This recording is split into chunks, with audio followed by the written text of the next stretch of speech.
The Colosseum can look like one of those structures that simply escaped history, too famous to fall, too massive to vanish, too Roman to become anything else. But that is the illusion. The Colosseum did not survive as a stable monument.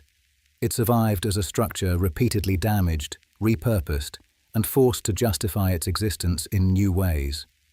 What we see now is not untouched permanence. It is survival. When it began, the Colosseum was not a ruin. It was not heritage. It was not nostalgia. It was a machine for spectacle. Construction began under Vespasian in the 1st century CE. The amphitheatre rose in the aftermath of civil war and on land associated with Nero's world. That matters, because the building was not only entertainment, it was policy in stone.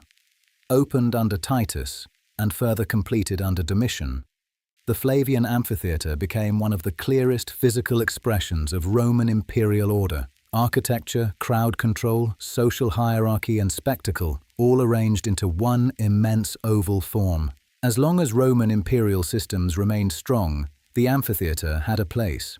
But Rome changed. Political authority shifted. Economic capacity weakened. Public spectacle evolved.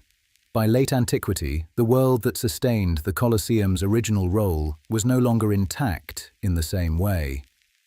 Gladiatorial games faded. Other entertainments lingered. But the building's central purpose weakened. This is the first major survival turn. The Colosseum survived the end of relevance before it survived the worst physical damage. Remaining visible is not the same as remaining whole. The Colosseum suffered fire in antiquity. Later, earthquakes did worse. Major seismic damage helped break the outer ring and contributed to the collapse of large portions of the structure. What people now recognize as the broken profile of the Colosseum is not the original design.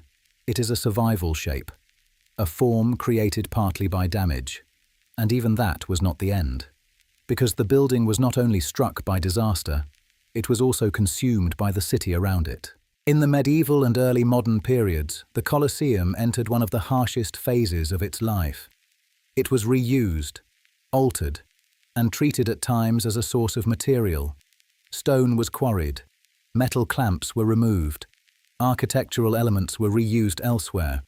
This may be the deepest instability in the building's dossier. Not simply the earthquake, but the long stretch when survival depended on not being fully dismantled.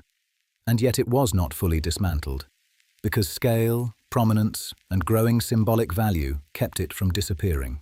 Over time, the Colosseum changed category, from arena to ruin, from ruin to emblem. Its symbolic value deepened. Later preservation efforts helped stabilize it. Modern conservation, archaeology, and heritage protection fixed it even more firmly inside the story of Rome. So what did it have to survive to become what it is now? The end of empire, the loss of function, fire, earthquakes, stone removal, neglect, and the long delay before reverence arrived. Today, the Colosseum can look eternal, but eternity is not the lesson. Survival is. That is the real dossier of the Colosseum, not a monument that stayed whole, but one that stayed legible long enough for later eras to decide it still had to stand. Subscribe for the next dossier.